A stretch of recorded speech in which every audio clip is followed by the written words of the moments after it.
My fusion system, fusing 1,000 chickens at the start. Chapter 221, Do you want to eat, shower, or eat me first? Edward, what's going on? Tell me clearly. Catherine's initial charming expression had turned into that of a lion. Her light-colored pupils were burning with flames as she reached out and grabbed Edward's ear. What do you mean, what's going on? That has nothing to do with me. The astrologer said that Watson is the Border Count's illegitimate child. The Border Count is a man, and I am also a man.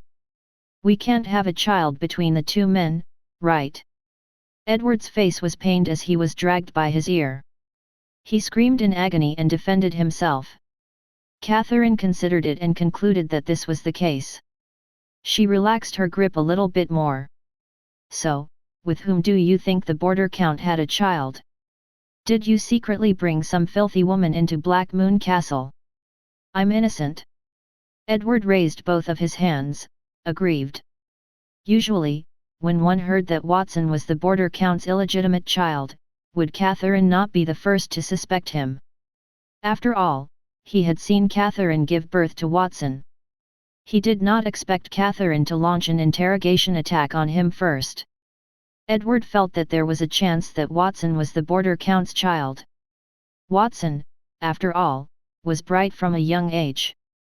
His talent and wisdom far surpassed that of his contemporaries. He was handsome and did not resemble his child at all, on the contrary, he resembled the kingdom's #1 mage, Sylvan. Furthermore, Watson had just proposed such an extravagant contract. Sylvan had accepted it silently, and his wife had accused him of such evil behavior. Edward's suspicion got even stronger.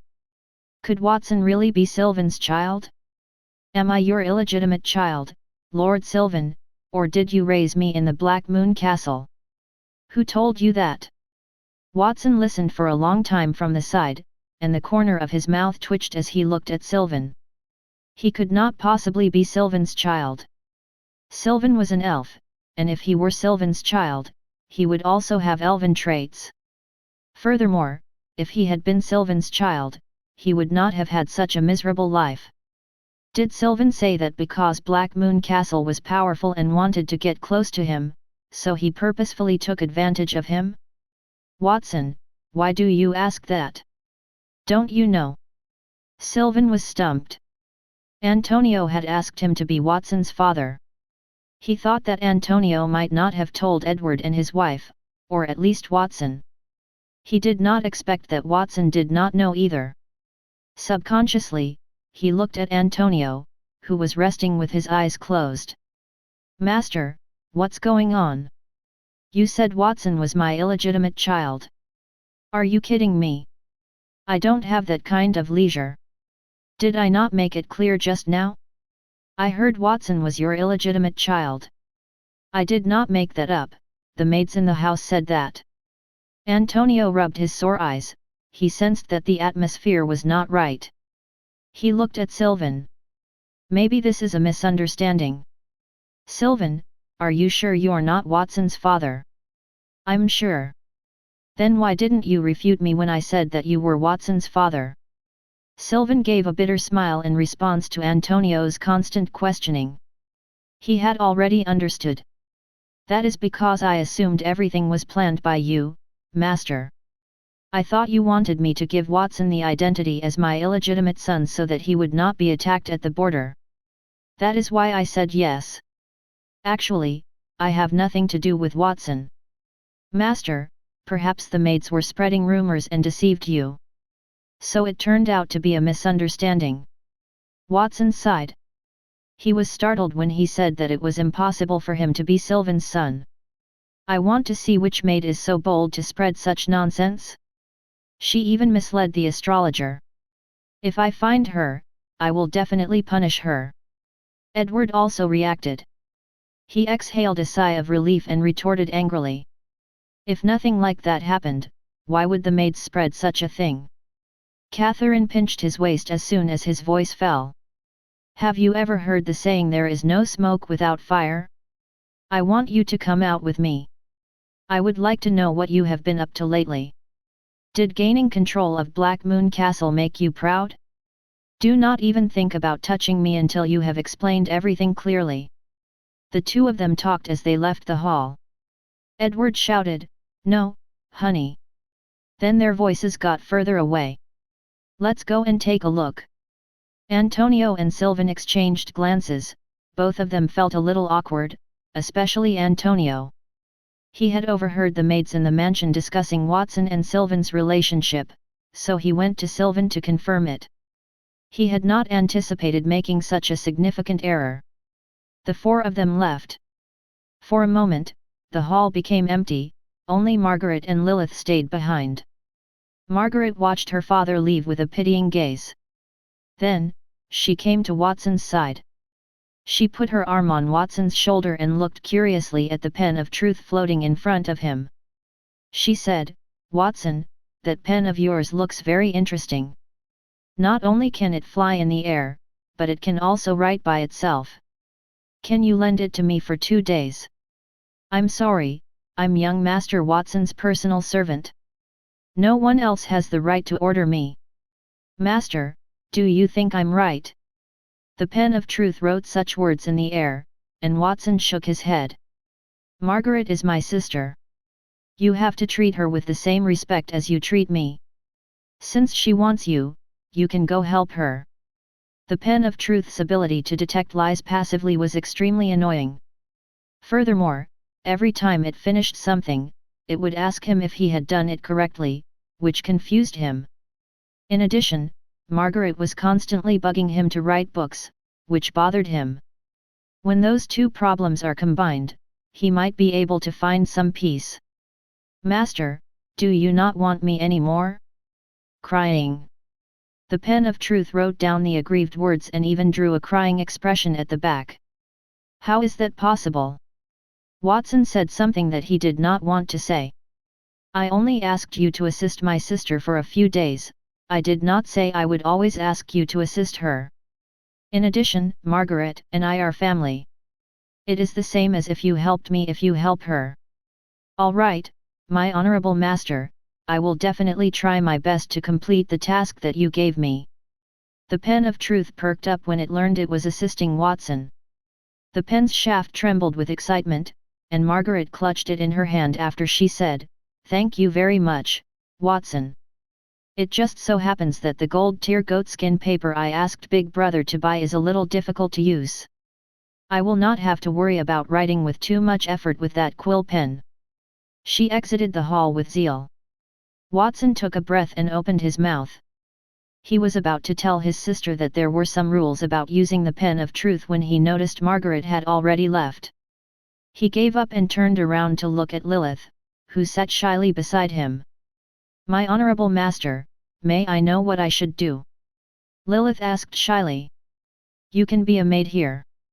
You can be the assistant head housemaid." Initially, Watson wanted Lilith to be an instructor for the Blackmoon Knights.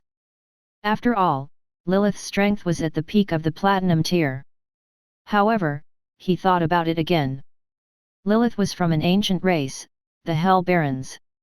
Her combat style might not be suitable for humans. Furthermore, she clearly had a prejudice against humans. It would not be good if she were the instructor. It was better for her to be a maid. After Lilith merged with Moriarty, not only did she have fairer skin, beautiful long legs, but she also had the seductive charm of a different race. No matter how one looked at it, she looked gorgeous. "Yes, my respected master." Lilith agreed happily at first. Then, she scratched her head. "May I ask, master, what is a maid, and what would I do every day?" "We can teach you that." A woman's voice came from outside the door at that moment. Capella and Wendy, both dressed as maids, entered at the same time. They approached Watson and bowed respectfully. Then Capella cast a glance at Lilith. To be more specific, a maid is a profession that serves the master and meets all of the master's needs. "I am in charge of the maids in this house." One of the head housemaids, Wendy said. She ignored Wendy. Capella continued to say, "As one of the head housemaids, my duty is to manage the other maids, make sure their actions conform to etiquette, and learn how to do them more effectively. If you want to be a qualified maid, you'll have to learn from me. Otherwise, I have the right to transfer you out of the maid team, even if young Master Watson appointed you. Do you understand? So, these so-called maids are similar to slaves. Even though I'm not good at that kind of thing, I'm willing to become the master's slave. Lilith slapped her forehead in excitement to show that she understood, indicating that Capella could start teaching her. I'll teach you the first lesson of becoming a maid now. What I'm going to say next is something that all maids should know. Capella turned around and came in front of Watson. She gazed at him lovingly and placed her hands on her abdomen. Young master, you must be tired after being away from home for such a long time. Do you want to eat or take a shower first, or perhaps eat me first? Pfft. Watson picked up the cup and was about to drink it when he suddenly spat it all out and wiped the water stains on his body. It's not just her, it's us. Wendy added, glaring at her angrily. Capella had no choice but to change her words and pointed at Lilith. Young master, would you want to eat or take a shower first, or perhaps eat us first? That's easy. Lilith came in front of Watson and bent down with a swoosh. She began to remove her clothes until they were all off. They saw her snow-white and plump body, which seemed like jade sculpture. It attracted the surrounding people's attention. Capella and Wendy were stunned and shouted, "What are you doing?" Lilith stretched her hands behind her back and held her hair. She even had a strand of hair in her mouth and spoke in a normal tone. He's supposed to eat me, right? How can Master enjoy it if I don't take off all my clothes? Don't worry, I'm a Hell Baron. I'm different from the low-class humans. Even if Master consumes me, I can be resurrected as long as there are still bits of me left. I thought maids were only slaves, but I misunderstood. So, maids are Master's food source. Plop. Watson fell from his chair and felt a bout of dizziness in his head. What were those people thinking? His parents were arguing about whose child he was, while Lilith thought he would eat her.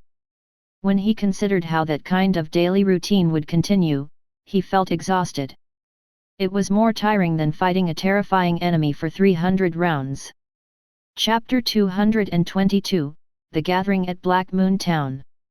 Time flew by, and 2 days had passed. During those 2 days, Watson had not been idle. He had been practicing the 2 special abilities he had mastered after advancing to Platinum tier. His words followed the law of domain. He had a fusion system that could fuse powerful underlings or magical beasts, but those were all external objects. Power was the right path to take. Edward had explained a lot to his mother, and his mouth was nearly worn out.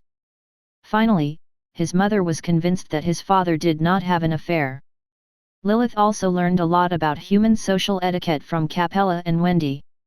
At the very least, she would not do the stupid thing of taking off her clothes in public and letting people eat her. The rest of the family had also experienced a qualitative leap in the previous 2 days. The Blackmoon Knights were initially gold tier elites. Their strength had improved by leaps and bounds since they had obtained a platinum tier wish for the world ring. The ring allowed them to make 3 wishes every day. All the Blackmoon Knights had made 9 wishes, and they only had 1 wish to become stronger. As long as they consumed a gold tier item or 10,000 gold coins, their strength would double. The more they consumed, the stronger they would become. They could ask Watson for the gold tier items that they had made at any time. Watson had previously proposed a points system for the Blackmoon Knights. Those who helped build the Blackmoon Castle would be rewarded with points. The ways to earn points included, but were not limited to, capturing magical beasts and picking herbs. Points were equivalent to gold coins. Outside of training, many Blackmoon Knights went out to hunt or even do bounty missions to earn points. As a result, they had amassed many points, notably Alan and List, the captain and vice-captain. Their points were 50,000 and 30,000, respectively. When they exchanged their points for supplies, they would become 3 to 5 times stronger. That was not the end of it. They had been assigned 2 manors due to their previous meritorious service in defending against the enemy. Watson had transformed all of the town's manors into giant rock golem houses. Every manor would have dozens of rooms. It could even be sold for more than 50,000 gold coins. It was close to 100,000 gold coins in total. Alan and List could use all of that to instantly become 10 times stronger and reach the peak of the gold tier. However, the 2 of them could not bear the thought of parting with those coins. They had also tracked Sylvan and Antonio for 2 days. They were gaining advanced knowledge while they trained. They trained with the team of mages led by young Master Watson's second sister, Nindy, and Nightingale and a few shadow guards. Watson had also given the wish for the world rings to those shadow guards. They were the best shadow guards in Fairy Castle. However, they were only ordinary members in Blackmoon Castle, especially Nightingale, who used to be bronze tier. She was in the same situation as them. She trained daily without regard for her life. She was fearful of being inferior to them. With the wish for the world ring, the results of everyone's training in one day were comparable to the past year's results. That was an alarming number. Sylvan and Antonio also attended the training. They toured Blackmoon Town while they trained the Blackmoon Knights. The floating castle in the sky was the focal point of Blackmoon Town, and the buildings were arranged in a radial pattern. The first level housed manors, gardens, and training grounds made of giant rock golems that were only used by those who lived inside Blackmoon Castle. The second level was a warehouse used to store goods and fused items in the town where the people who had just joined Blackmoon Town lived. The streets were full of shops and houses that had just been built, and the people there wore the unique clothing of Blackmoon Town. They walked with smiles on their faces. Outside the ring-shaped town was a grove of trees that Watson had grown with the help of the Shadow of the World Tree and the Crystal World Tree staff. The branches were adorned with gleaming sun or moon gems, which caused people's eyes to sparkle. Powerful magical beasts were also zipping around with items on their backs. While they walked around town, Antonio and Sylvan would stop to admire the towering ancient or diamond trees that Watson had fused. They resembled hungry wolves looking at delicious food every time they looked at those trees. They almost drooled. That scene made Watson laugh. There was no difference between an elite who stood at the peak of the world and an ordinary person. It was not as if elites did not have any desires, just that fewer things could tempt them. Watson had 10 wish for the world rings. In the past 2 days, 30 more trees formed from the Shadow of the World Tree and the Crystal World Tree staff had appeared in Blackmoon Town. They almost filled the inner walls of the town. The fragrance of the 2 types of trees was blown into town by the wind. At the same time, their cultivation speed increased by several times. Some might wonder, if he had the ability to make a wish, why not double everything in town or simply make a wish to duplicate Blackmoon Town? He would have 2 Blackmoon Towns that way. It was a simple answer. As a peak platinum tier item, the wish for the world ring had its limit. It could only make 1 diamond tier item at a time. Beyond that limit, it was not something that a peak platinum tier item could do. If one wanted to obtain more things in a wish, they would have to fuse the wish for the world ring to a higher level. At that moment, Watson sat on a patch of green grass, surrounded by a flower bed full of butterflies. Right in front of him was a fountain, which he had specially built for Blackmoon Town so that its people could rest there. Watson took a sip of the black tea prepared by the maids on the white round table as he looked at the massive Blackmoon castle that streaked past his head, as well as the diamond stardust dragon, the golden flash, that danced behind the castle, and the frost phoenix, Emperor Cluck. Watson felt as if he was in a different world because of the mysterious buildings that floated in the sky, the terrifying magical beasts that roared and flew, and the ancient buildings. Their previous poor life was in the past. One could call him a great lord then. 3rd brother, 4th brother, and 5th brother should have returned from Monty Town by now. Watson set down his teacup and took out 3 rings with starlight around them as he muttered to himself. He had fused those rings for a long time. He was only waiting for his brothers to come home to claim them. As if sensing his wish, a handsome young male servant spread his combat aura wings, which represented a silver-tier warrior, and flew in front of him from mid-air. He knelt respectfully on one knee and said, "The 3 young masters' carriages have arrived in Blackmoon Town from Monty Town, young Master Watson. They could not enter because of the lava river, so they sent this old man here to inform you." The male servant, who looked about 20 years old, called himself an old man, which was strange. However, Watson knew that the so-called old man was almost 60 years old and had yet to reach the bronze tier 2 days ago. In just 2 days, he had returned to his youth and advanced to the silver tier. He did not know how many things the man had spent on that wish. After cursing inwardly, Watson stood up. "Lead the way. I want to welcome my 3 older brothers." Outside Blackmoon Town, the horse carriage creaked on the barren snowy ground, and its speed gradually slowed down. "Stop the carriage." Geraint stepped out of the carriage, surrounded by guards, and gazed out at the endless massive buildings in front of him. He could feel the sparse snowflakes falling on his face and melting. It was snowing heavily on the entire border at the time. However, the snow had dwindled as they neared Blackmoon Town. That was the first time that Geraint had been to Blackmoon Town. Previously, he had only heard about that place from Zeke and the other young masters of Blackmoon Castle. 100-meter-high wall, a river of lava, and a castle in the sky, all of these had been described by young Master Zeke. "What are those gleaming objects behind the wall? Is that a tree?" Geraint swept his gaze across the wall, looking at what was behind it. He narrowed his eyes. The weather had always been dark, but it was as bright as day in Blackmoon Town. Those tall trees near the wall were shining on their own. He was oblivious to the mechanism. "We have finally arrived. Fortunately, we have been following them for 2 days. It would have been difficult to find this location otherwise. Then we will have to find a way to sneak in." "Wait!" A voice rang in Geraint's ears. Moriarty, who had turned into a black rat, crawled out from Geraint's shoulder and stared at the town in the distance.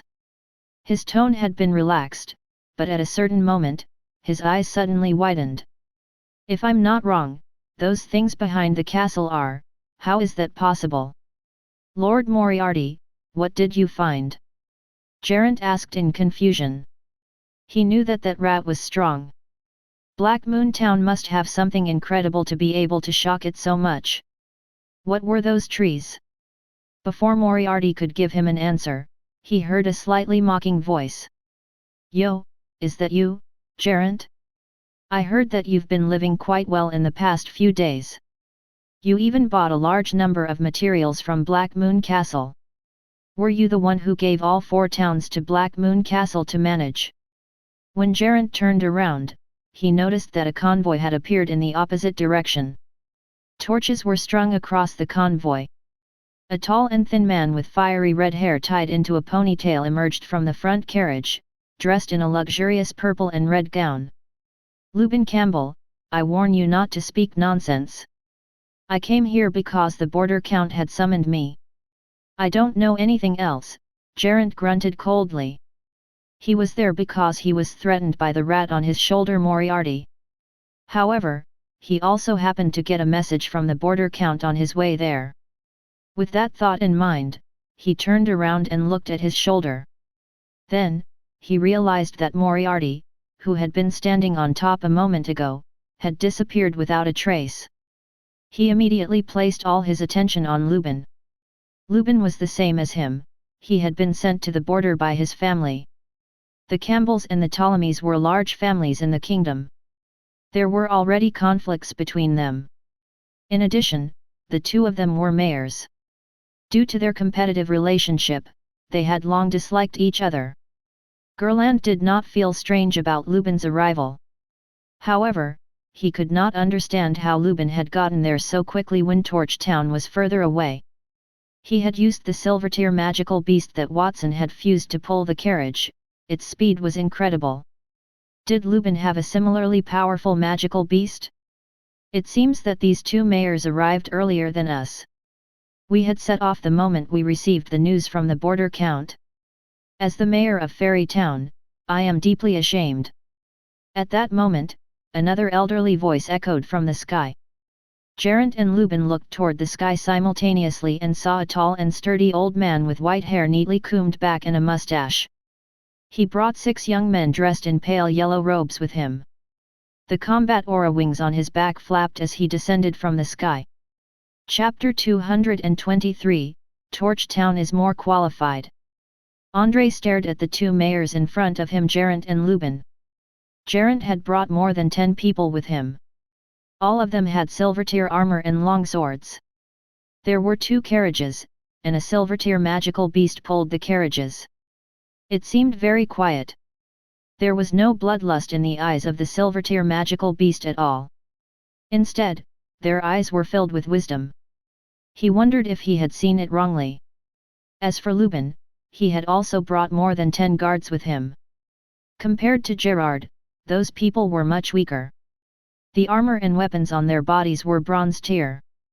The magical beasts that pulled the carriages were only silver tier fire-swallowing beasts that looked sluggish. Their turbid eyes only rolled once after a long time. They could not be compared to the silver tier magical beast, Unicorn Pegasus, that had a single horn and beautiful wings in front of Gerant's carriage. The only thing worthy of praise was Lubin's carriage, the fiery red carriage as a whole. The front, back, left, and right of the carriage had carvings of galloping red horses. He knew that it was a gold-tier item called the Galloping Vulcan Chariot. It could travel thousands of miles in a day. It was Lubin's most valuable treasure.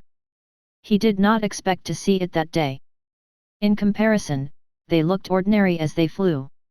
While Andrei assessed the 2 of them, Gerant and Lubin evaluated each other. Gerant had been searching for Moriarty's whereabouts when he noticed Moriarty's figure in the armor of one of the accompanying guards. He heaved a sigh of relief. Lubin was watching the people Gerant had brought over, as well as the magical beasts. His expression was unflattering. He had gone there to investigate Blackmoon Castle and to give a gift to Sylvan. He had hoped that Sylvan would change his mind. He wanted to make Torch Town the largest town on the border. It looked like it was not only people in Monty Town, but the magical beasts pulling the carriages had silver-tier saddles as well.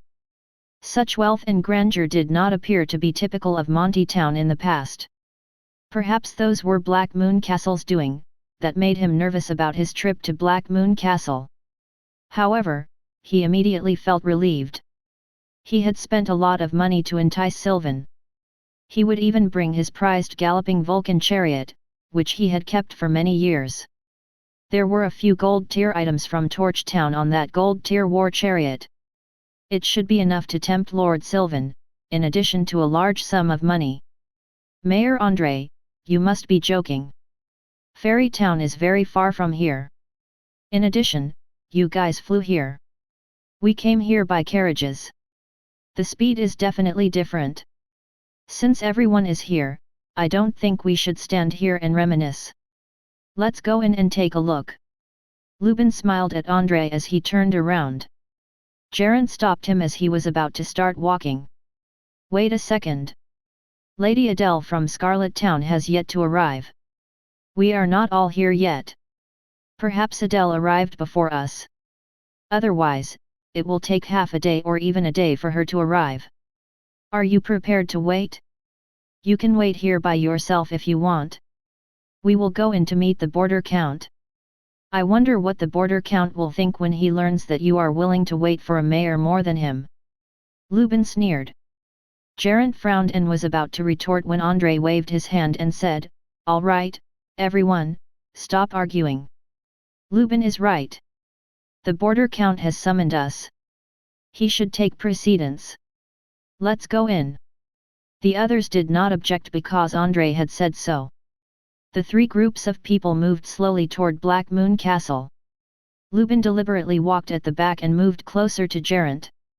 Gerant, I know you have made contact with Blackmoon Castle in advance, but don't celebrate too early. It is still unknown who will benefit in the end. He purposefully did not wait for Adele. His plan was simple. One fewer person meant one less competitor. He needed to seize the opportunity to persuade Sylvan to reconsider. What are you talking about? Gerland appeared perplexed. His gaze was fixed on Moriarty, who was shifting between his guards. Sweat dripped from his brow. He was aware that André was a gold-tier warrior who had previously served as Sylvan's bodyguard. If he discovered Moriarty's tracks, he would undoubtedly be dragged into it. That would be a disaster. Don't pretend to be muddle-headed in front of me. Lubin had a disdainful look on his face. He snorted coldly.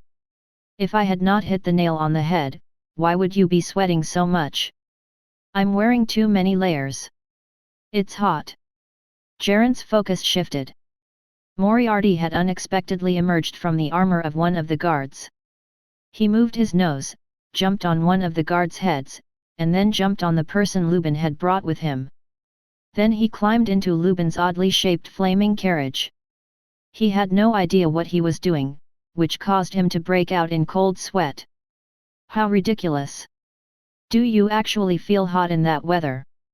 Did you see the lava flowing down the city wall in front of you? I think there's something wrong with the heat. While they were arguing, they came to the foot of Blackmoon town's high walls. As they stood beneath the wall, they gazed up at the more than 100-meter-high wall and the hot lava that flowed down from it. They could not help but come to a halt.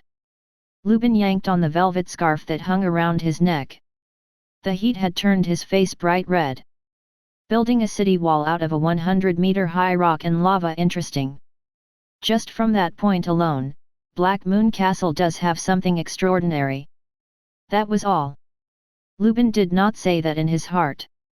Torch Town was rich in fire-swallowing beast oil, so smearing the oil on the city wall to create a burning city wall was a common method of defending against enemies.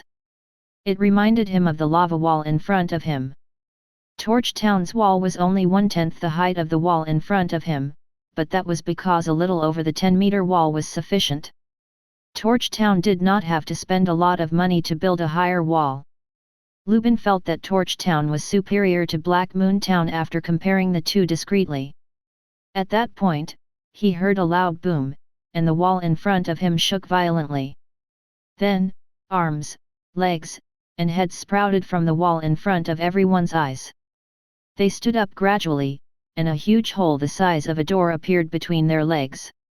Watson and a group of people from Blackmoon Castle were waiting behind the hole, smiling as they looked outside. What's going on?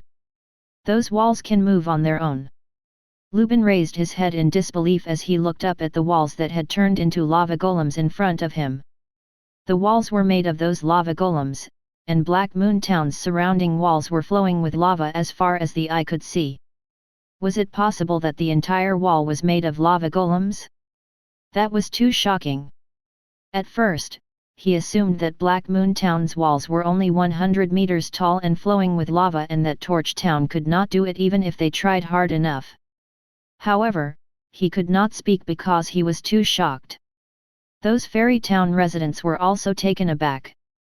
Gerent was the only one who knew Blackmoon Town sold giant rock golems, so he was slightly relieved when he saw that scene. Watson took a close look at the people from the three towns. Sylvan had begun to make preparations to welcome those people 2 days ago after he announced that Blackmoon Town had been appointed as the ruler of the border. Zeke, Zenoa, and Peter had also just returned. He gave them the 3 wish for the world rings that he had prepared for them. Then he noticed the people from the 3 towns congregated outside the town. He did not have time to prepare because they had arrived almost simultaneously. Of course, he did not pay too much attention to it. In the past, when he welcomed people from those towns, he would consider using the Blackmoon Knights or the Golden Flash to intimidate them. He would have needed to plan ahead of time. However, things had changed. The Blackmoon Town had grown strong enough. He did not have to do anything to make everyone understand that Blackmoon Town was sacred and untouchable. Mayor Gerent, I did not expect to see you again so soon. Don't tell me you've been following us ever since we left the city. Zeke and the other 2 brothers stood beside Watson, directing the guards they had brought back from Monty Town to move boxes of gold coins from the carriage. Zeke twisted his hand around the wish for the world ring he had just received. He asked with a smile that was not a smile. "Young Master Zeke, you must be joking. I rushed here after receiving news from the border count. I have no intention of following you, young masters." "Who are you, young masters? Even if you gave me the courage, I would not dare to follow you." Gerent smiled. His gaze drifted as he examined the galloping Vulcan chariot, a gold-tier item brought by Lubin. He was on the lookout for Moriarty's shadow. It was entirely his fault that he was interrogated. What if Zeke and the other two discovered he had been tailing them and blamed it on him? It would be even worse if Moriarty caused any trouble. Fortunately, Moriarty's shadow emerged from the galloping Vulcan chariot. It seemed that he had not done anything, which made him feel relieved. "Dear guests, you have come from afar. You must be tired from your journey. I will send someone to take you to rest now," Watson said to everyone with a smile. Lubin cut him off in his speech. "There is no need to take a break. We have come to see the border count. Get him, please." Lubin's demeanor toward Watson was arrogant. He seemed to think that the person in front of him was a child who was unworthy of his time. "I am here. Who is looking for me?" A dignified voice came from the sky as two rays of light descended from the same place. They were Sylvan and Antonio. The latter had regained his youth, he looked bright and handsome. Plus, the handsome Sylvan did not look like a human.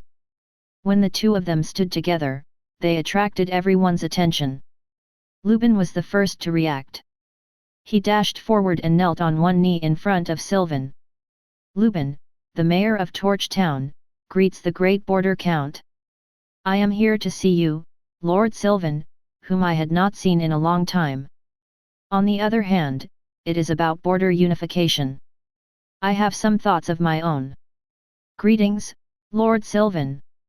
Following closely behind, Gerent and Andre also came forward to greet him. "Oh? What views do you have?" Sylvan cast a thoughtful look at Lubin. The latter did not seem to notice and simply lowered his head. He said with a sonorous and forceful voice, "Blackmoon Castle, in my opinion, is merely a rising power.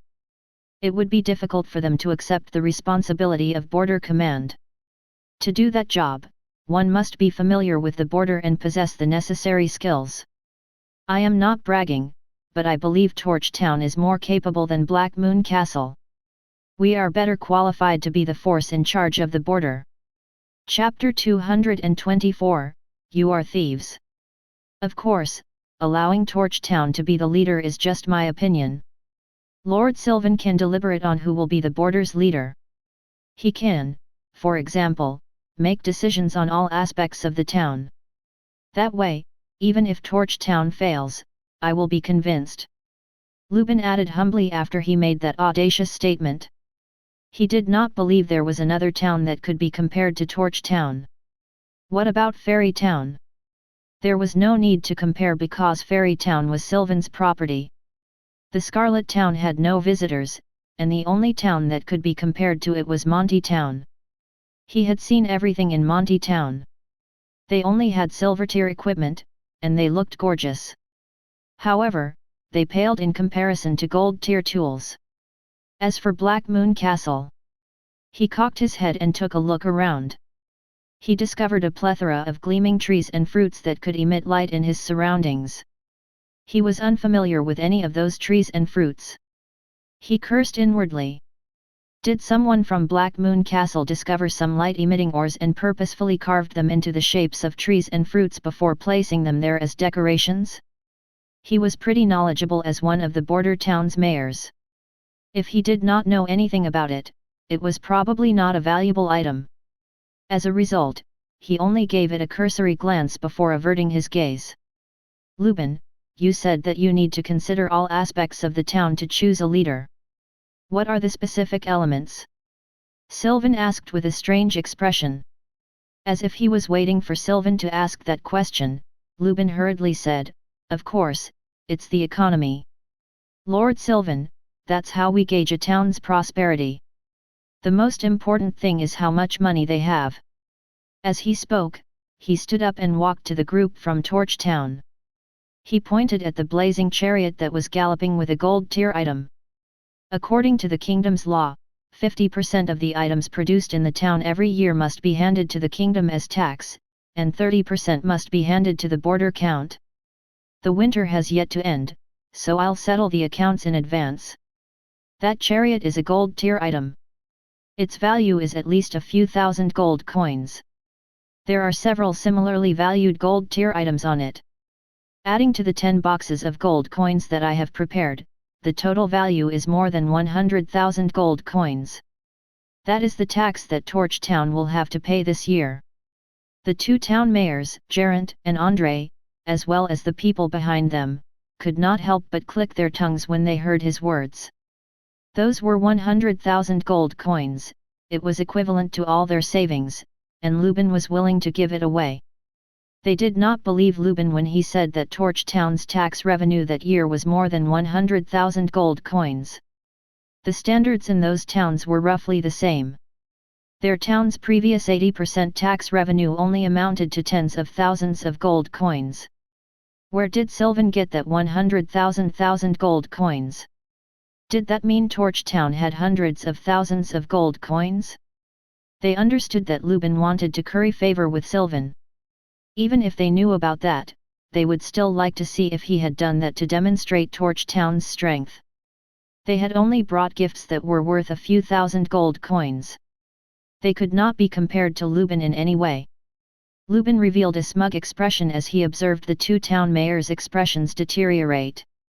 He motioned to a few of his subordinates to open the chariot door and show it to Sylvan. "Lord Sylvan, please take a look. This is Torch Town's contribution to you this year. As long as you choose to let me be the ruler of the border, that number will only double, or even 10 times more." There was complete silence as everyone stared blankly at the carriage behind him. No one cried out in surprise. Instead, their expressions became strange. That made Lubin feel somewhat puzzled. "Are you sure that those are the taxes Torch Town will have to pay?" Sylvan's words broke the silence, and Lubin could not help but turn around to look. He was taken aback by that look. He noticed that the galloping Vulcan chariot was empty. All the gold items and coins were gone, there was not a single hair in the carriage. It was not only that, there were also holes in the gold tier chariot. The walls that had been smeared with red paint were peeled off. A few pillars that supported the roof had been gnawed away. Even the carpet on the floor of the carriage, made from top-quality magical beast fur, had not been spared. From the outside, the chariot had looked entirely intact, but from the inside, it had already become an empty shell of scrap metal. How could this be? Lubin's face paled instantly. He rushed into the carriage, lifted the tattered magical beastskin carpet on the ground, and searched every inch under the tattered floor and chairs. No, still no, it's impossible. It was one thing to destroy the Vulcan chariot. He vividly remembered bringing a slew of gold tier items, including the enigmatic Holy Grail, which would continue to have water in it. They were locked in 10 separate boxes. However, aside from the gold, even the boxes had vanished. "Lubin, what is the matter with you? That is the tax you said you would pay in advance to Lord Sylvan. I am curious if those items would add up to 1,000 gold coins. Did Torch Town have a small harvest this year?" Gerant teased him from the sidelines. Lubin, he reasoned, had to have brought a lot of stuff when he arrived, or he would not be so confident about it. However, the items were gone. He suspected Moriarty, who had sneaked into the carriage, had done something to them. He turned around to see Moriarty circling a tree more than 100 meters tall in the distance, gleaming with the luster of diamonds. He tried to open his mouth and eat the bark. The diamond tree was very hard, and he chewed for a long time, but he could not bite a piece off. Gerant could see why Moriarty would steal treasures. After all, magical beasts feed to grow stronger, but why would it gnaw on the bark? Was it because the bark was a treasure more valuable than a gold tier item? Perhaps Moriarty had devoured so many treasures that he was full? He simply chose a random location to grind his teeth. Geraint was puzzled. He did not have much time to think before someone grabbed his collar. It was Lubin. His face was flushed red as he questioned him furiously. "Do not be sarcastic, Geraint. Tell me, did you take anything from my carriage?" "Mayor Lubin, when you speak, you must pay attention to the evidence. What gives you the right to say that? Lord Sylvan is watching from the side. If you don't have proof, then it is just slander. A casual slander doesn't demonstrate the grace of a noble." Geraint spoke indifferently as he patted Lubin's arm. Lubin's expression changed as a result of his words. Lubin decided to let it go because he did not want to humiliate Sylvan. "My carriage has at least 100,000 gold coins as well as a few valuable gold tier items. When I got out of the carriage, I double-checked that everything was still there. Then, those things vanished in such a short period. Someone must have stolen them, and that person is still here. If it's not Geraint or someone from Blackmoon Castle, then I will search everyone." Despite the lack of evidence, his belongings were indeed lost there. There was no problem with his suspicions. "Mayor Lubin, you have to understand that this is Blackmoon Castle and not Torch Town. You should follow our rules and not do whatever you want," Watson said with a smile, but his tone was solemn. "I don't care. I've lost my things here, so you have to give me an explanation. If you did not steal it, you must let me search you. If you don't dare to let me search for you, then it shows that you have a guilty conscience." Lubin snorted coldly. He knew that such words would damage the dignity of the nobles, but he had no choice. That was a huge sum of money, more than 100,000 gold coins. It had pained him to take them out. It was almost equivalent to all his savings. How could he let things go when he had lost them? "Mayor Lubin, look at Blackmoon Town. We're so rich. Why would we covet your assets? And you only brought a gold tier item. Even a platinum tier item is not worthy of our attention." Zeke, who had just returned home, interjected. Watson had already told him that the gift was a platinum tier ring, and everyone in the family had one, which was equivalent to more than 100,000 platinum tier items. Meanwhile, some of the trees inside the city wall were diamond tier items. With so many platinum and diamond tier items, who would covet a few gold tier items? "Don't be ridiculous. What do you mean platinum tier items? Do you know how many platinum tier items there are in the entire kingdom? Also, you said there are so many assets in Blackmoon Town that no one would covet my property. I admit that Blackmoon Town does have a lot of assets, but who knows where those assets came from? Perhaps they were obtained through robbery." "What did you say?" Zeke's rage grew as Lubin's tone refuted him. He took a step forward, but Watson stopped him. "How about this, Mayor Lubin? I am willing to help you with a body search. If you find something that belongs to you, I'll apologize and compensate you for twice the amount you lost. But what if you don't find anything on me?"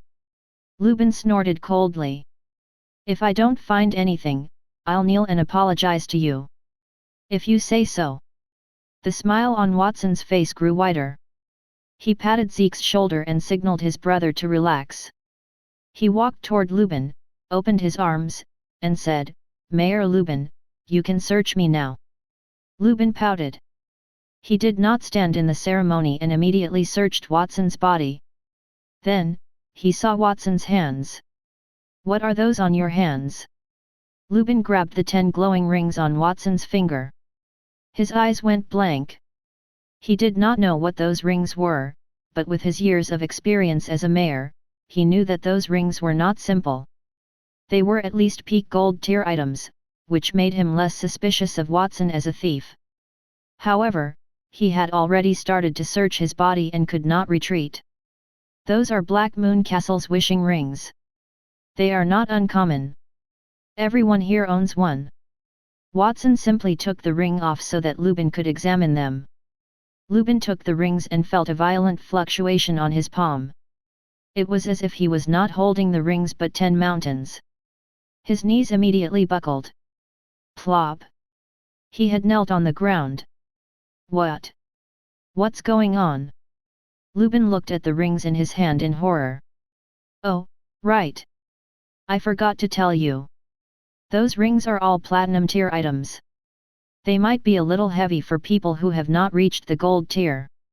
Watson's calm explanation made Lubin even more terrified. Those were platinum tier items, and there were 10 of them. How was that possible?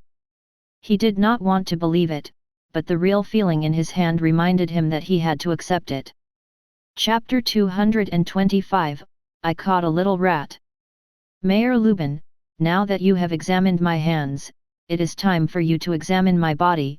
Since it is inconvenient for you, I will remove my clothes. Watson removed his black robe and tossed it to the ground. That is the armor from a gold-tier ancient knight that I made a long time ago. It is quite comfortable, so I have not changed it, but that armor is no longer useful to me, he said.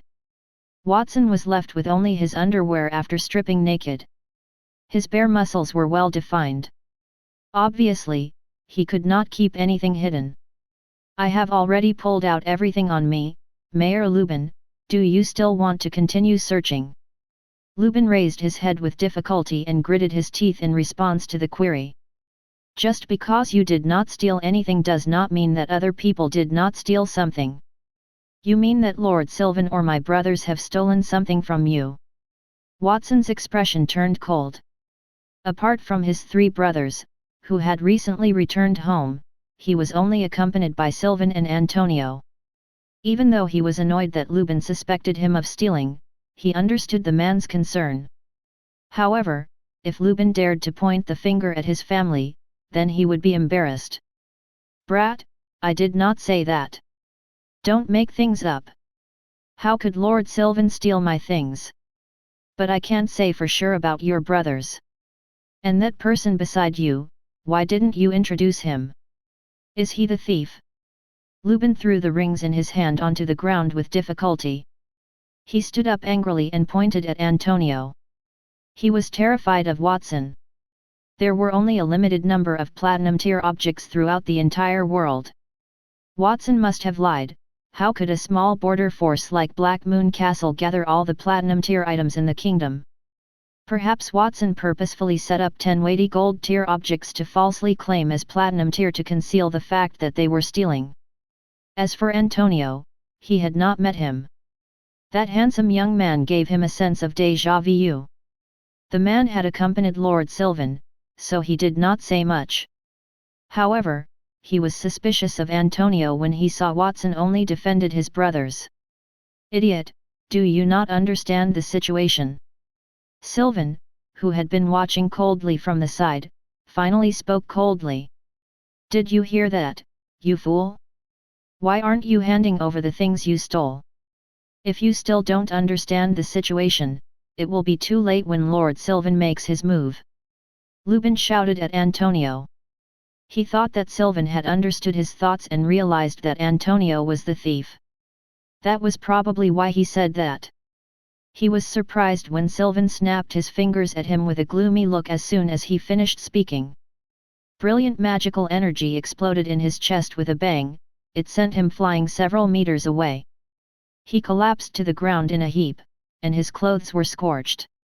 The idiot I'm talking about is you, Lubin. Don't you know this person beside me? Who? Lubin struggled to get up. His carefully groomed hair had become messy, and his fat body was exposed under his charred clothes. His expression was one of pain, and his eyes were filled with confusion. He believed that the only individuals who could stand with Sylvan were his attendants or Blackmoon Castle servants. He thought the latter was more plausible. After all, Sylvan required someone to serve him when he was at the Blackmoon Castle, and the man beside him did not say anything from the start. He wore a kind smile on his face as if he were a servant. This is my master, Antonio, and he is also known as the astrologer. Now, do you know who he is? You lied to me about paying taxes with something that I didn't even know existed. Then, you framed Blackmoon Castle and even slandered my master in front of me. Do you know your crimes now? Sylvan's voice was cold, it was as if he was sentencing Lubin to death. Every word he said made Lubin tremble. Impossible. How is that possible? Lubin shouted in his heart. He knew the astrologer's appearance. As the greatest mage in the kingdom, there was an image of that mage everywhere. There was even an oil painting hanging in Torch Town City Hall, which he had bought at a high price. He thought it was impossible, but Lubin knew there was no need for Sylvan to lie to him. After closely inspecting Antonio's face, he discovered that the man in front of him was quite handsome except for the fact that there were no wrinkles on his face. It was actually 70% similar to the oil painting he had in the city hall. Is this man really Lord Sylvan's master? Lubin was still in deep thoughts when he heard Sylvan throw out another bomb. As for the young boy that you had identified as the thief, well, he is my child. Do you still want to conduct a body search now? The border count's son? Lubin felt as if the world had fallen into darkness. Goodness! What had he done? First, he had slandered the border count's master, and then he had forced the border count's son to take off his clothes. He even wanted to curry favor with the other party. However, it seemed like he had offended the other party. He glanced at Watson. That was the first time he had looked at that boy since he had entered the castle. He realized that Watson was young, but he had the bearing of a superior. He was also very handsome, and he looked similar to Sylvan, perhaps they were really related by blood. That discovery made him panic. Lord Sylvan, I'm not your son. Strictly speaking, I'm your junior brother. Don't take advantage of me. If you continue like that, I won't give you the diamond tier magical staff that I had promised you before. He was still dizzy when he heard Watson's disgruntled explanation. Those words did not make him happy. Instead, it made him even more desperate. If Watson were really Sylvan's child, then he could ask Sylvan for forgiveness, and the matter would be resolved. No matter how mischievous the child was, he would still listen to his father, but Watson was not Sylvan's child. After he heard Watson's words, he got even more desperate when Sylvan changed his tune. Watson, didn't we agree you would be my son, and I would be your protector? Well, since you don't like it, then forget about it. I'm not taking advantage of you. You can't refuse to give me the diamond tier staff, you have to be reasonable. Clang. With a muffled sound, Lubin fell to the ground, he had fainted. He could not take it anymore. Sylvan was not Watson's father. Instead, Watson acted like he was Sylvan's father. What had he done? Lubin had fainted. None of the guards who came with him dared to help him. Even Geraint and André, who stood at the side, had conflicted expressions on their faces, especially Geraint. He knew that Blackmoon Castle was powerful, but he did not expect them to be so big. Even Sylvan, the border count, had to be polite in front of Watson. He was even reprimanded for making a joke. The mayor has fainted. Take him to the castle and arrange the best room for him to rest. Watson saw Lubin lying on the ground, his expression was calm. He snapped his fingers, and the wish for the world ring on the ground immediately returned to his hand. Then he put on the armor of the ancient knights. After he put on his clothes, Watson looked around. At that time, the people from the surrounding towns no longer dared to treat him as an ordinary child. They all held their breath and focused on what he would say. I'm a person who can distinguish between rewards and punishments. Just now, I proved that we didn't steal Mayor Lubin's things, and he was punished for that. However, he did lose something in Blackmoon Castle, and I must help our guests to solve their problems. Watson's voice traveled far with his combat aura. At the same time, he extended a finger and pointed at the sky. So, I will find the person who stole the item and give everyone an explanation. Boom! The entire Blackmoon town trembled with the loud sound. The towering ancient trees and diamond trees planted near the walls rose into the sky amidst the tremors. Their sizes shrank before they gradually turned into the platinum tier shadow of the world tree and the diamond tier magical staff. Hundreds of platinum tier diamond tools rose into the air, everyone else looked up with widened eyes and expressions of disbelief. Hundreds of top-tier tools revolved around Watson rapidly as they formed a storm. The dazzling light covered the sun in the sky, and a small black rat was thrown off during that process. It fell to the ground. Found it! The little thieving rat! Staring at the familiar-looking mouse that had just landed, Watson's lips curled up, revealing a playful smile on his young face.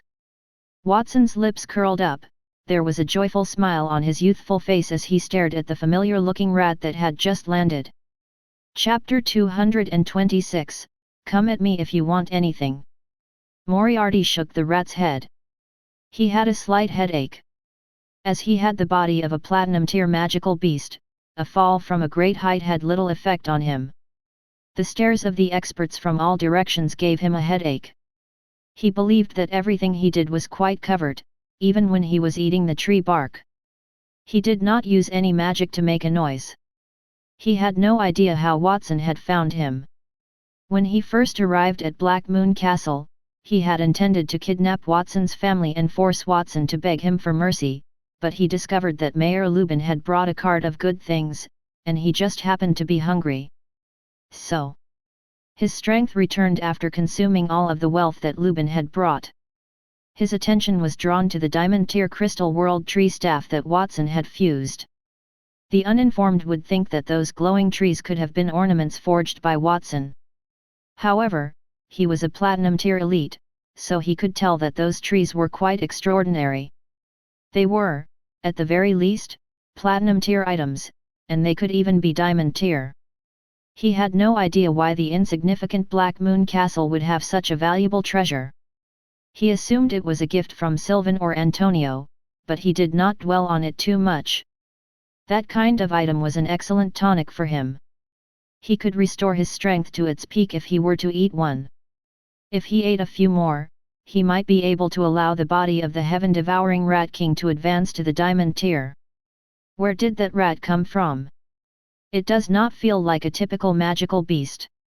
The aura on its body is extremely powerful. Protect the border Count and Master Antonio. When the people around him noticed Moriarty, they were all on high alert. André was the first to act. He dashed in front of Sylvan and Antonio as he carefully removed a pair of golden gloves from his clothes and put them on. Brothers, take a step back. Watson motioned with his hand for his three brothers to keep their distance. He smiled and walked toward Moriarty. He waved his hand and said, Lord Rat, or Lord Moriarty, we have not seen each other in about 2 days. I didn't think you'd still be alive. Moriarty? You mean the rat in front of us is Moriarty? Antonio and Sylvan examined the rat on the ground. They exchanged puzzled looks. They recognized the rat as the heaven-devouring Rat King that had escaped a few days before. They had no idea why Watson would call it Moriarty. Had they not seen Watson kill Moriarty in front of them? They had no idea Moriarty had snuck into Blackmoon Castle, and Watson had caught him. The rat was embarrassed. Let's not talk nonsense, Watson. I have a question. How did you know it's me? Moriarty stood up and spoke in human language after Watson discovered him. Because the entire Blackmoon town is under my command. Is that a valid reason?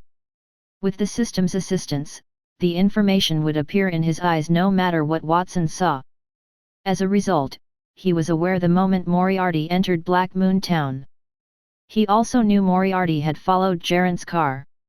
He had pretended not to know because he wanted to see what Moriarty would do. He could not help himself when he saw Moriarty gnawing on the diamond tier magic staff that he fused. He did not feel sorry for Moriarty, he found it amusing. The diamond tier magical staff could only be destroyed by attacks of the same level. Moriarty was only a platinum tier heaven-devouring Rat King. Even if he gnawed on it his entire life, he would never be able to bite a piece off of the magical staff. It was apparent that Moriarty had used some unknown spell to transfer his consciousness to the body of the heaven-devouring Rat King. Finally, he had to return and gnaw on the tree bark. It was too stupid to use as a form of retaliation. Watson cursed inwardly. Suddenly, he realized that Moriarty's body as a heaven-devouring Rat King had become illusory. His heart thumped. That was not good. He quickly turned around. Moriarty appeared from a black hole behind him. His body rapidly expanded, and he grew several dozens of meters tall. He reached out with his massive front claws and grabbed Zeke and the other two brothers. Moriarty's question was obviously a ruse to distract him so that he could seize his brothers while he answered the rat. Moriarty had Zeke and the other two in his grip. Their bones cracked with a slight force, and their faces contorted in pain. Giggle, giggle, giggle. The rat Moriarty had transformed into an open mouth with fangs sharper than saw teeth. It burst out in laughter as saliva dripped from its teeth and onto the ground, corroding it into holes. That despicable magical beast dares to injure someone in front of the border count. Put them down and die. Andre breathed a sigh of relief and took a step forward when he realized that Moriarty had not attacked Sylvan. His gloves collided with a bang. Then, his body was covered in a layer of yellow earth elemental combat aura. The ground within a radius of 100 meters collapsed. Countless broken stones rose against gravity and piled on his body, transforming him into a dozens-of-meter-tall mountain. He collided with Moriarty. Gold tier battle technique, mountain crash. That attack was as destructive as a massive giant rock golem falling from the sky. However, in the face of that assault, Moriarty's heaven-devouring Rat King only stretched its thin and long nail. Zap! Sparks flew in all directions. The piercing sound caused everyone's eardrums to vibrate. Moriarty did not move an inch. On the other hand, Andre was covered in a layer of rock that resembled a small mountain. It had been ripped apart, revealing a body drenched in fresh blood. His bones were shattered, and his arm was bent backward at an odd angle. It looked like a broken bag that had been sliced through the ground for more than 10 meters, leaving a long trail of fresh blood. The whole place was deafeningly quiet. Everyone held their breath. They had just witnessed Andre's transformation into a mountain. Then he was launched into the air. Everything had happened in less than a second. How is that possible? The mayor had been defeated in a single strike. The residents of Fairy Town muttered to themselves. They were well aware of their mayor's bravery. Andre had followed Sylvan to fight at the border. He had crushed the rebels' walls with that fighting technique. It had forced the other party to surrender. In addition, Andre possessed a gold-tier weapon, and he was a gold-tier expert. However, the layers of stacked strength were relatively weak in the face of that rat. A mere gold-tier dares to wreak havoc on me. Moriarty's expression was contemptuous. The rat's mouth was wide open as if a black hole had appeared in it. It had drawn the flying Andre back to his mouth. He had him in his mouth. Another person had also been sucked into his mouth, Lubin, who had fainted on the ground. Lubin could not even resist. Half of the two mayors' bodies were in his mouth, only their legs were visible as they dangled outside his jaw. He only needed a soft bit to dismember them completely. Moriarty, you traitor! Coward! You were the reason for the Dragonspine Snow Mountain's destruction. And you still dare to return? You still dare to hurt people in front of me? On behalf of my master, on behalf of everyone at the border, I will kill you today. All of that happened far too quickly. It was too late for Sylvan to intervene. He could only open his right hand with a cold expression. A white-hot flame appeared in his palm, and he was prepared to cast his best platinum-tier spell, Vermilion Nova. Moriarty, let those innocent people go. Then leave the border and never return. I am willing to let you go for the sake of the old man. If you don't leave now, you will not make it out of here alive. Antonio sighed and raised the crystal world tree staff that Watson had fused for him 2 days before that. A diamond-tier aura spread around the staff, the earth and the sky trembled. Invisible ripples spread along the ground as cracks appeared. It was unclear when the snowflakes in the sky had stopped falling, but they swept up into the sky with a burst of energy. My foolish junior brother, Sylvan, if you fight with me now, your lovely subordinates whom you have painstakingly nurtured at the border will perish. Do you not care? And, my dear master, do you think I would be completely unprepared when I decided to come here? Both Sylvan and Antonio held their breath as Moriarty questioned them. A look of hesitation flashed across their faces. Moriarty had used that opportunity to swallow Andre and Lubin in a matter of seconds. He raised his right claw that held Zeke and the other two and raised them over his head before he turned to face Watson. His eyes were filled with venom. Finally, Watson. If it were not for you, the final stage of my plan wouldn't have failed, and I wouldn't have lost the pen of truth. I wouldn't have lost my original body either. It is your turn to repay me.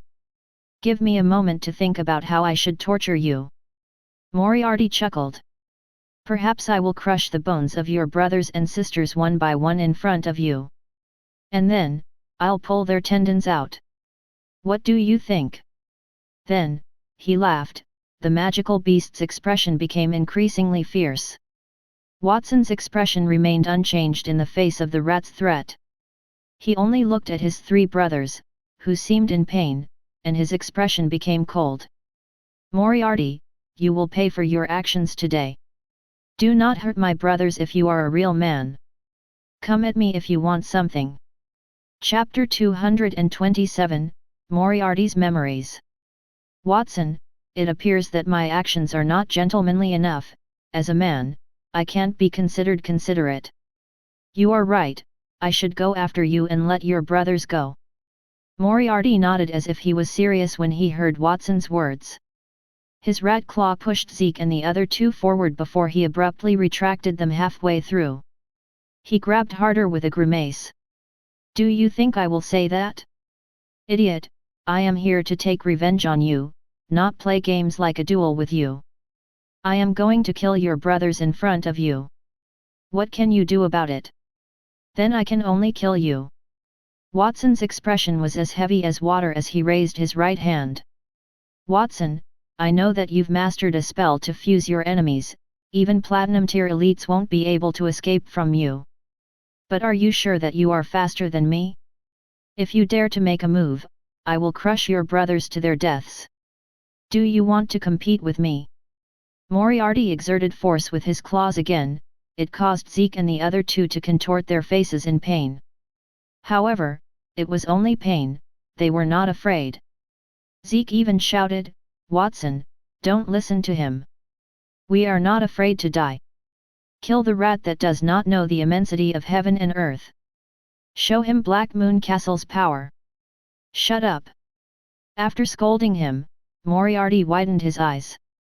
His body emitted a terrifying aura that was unique to Platinum Tier magical beasts. The pressure made Zeke and the other two unable to open their mouths as blood dripped down from the corners of their lips. They were not powerful enough, it was as if they were easily trampled clay compared to a Platinum Tier magical beast. It's not just this, I have a backup plan for every corner of the border.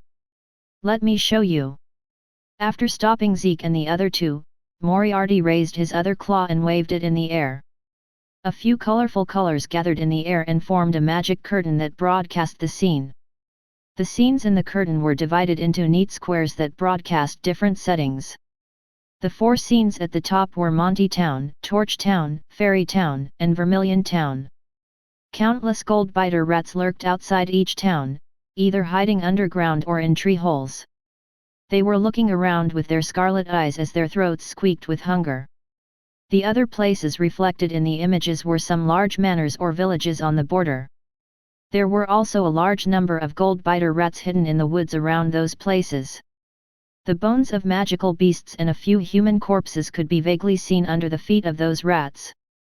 Everyone there, including Sylvan, had changed their expression when they saw those scenes. As the border count, Sylvan recognized the scenes Moriarty had shown them, those were the most densely populated places on the border. Furthermore, he was sure that they were genuine. Before I came here, I had already spread the gold-biter rats across the entire border. Those rats are under my control.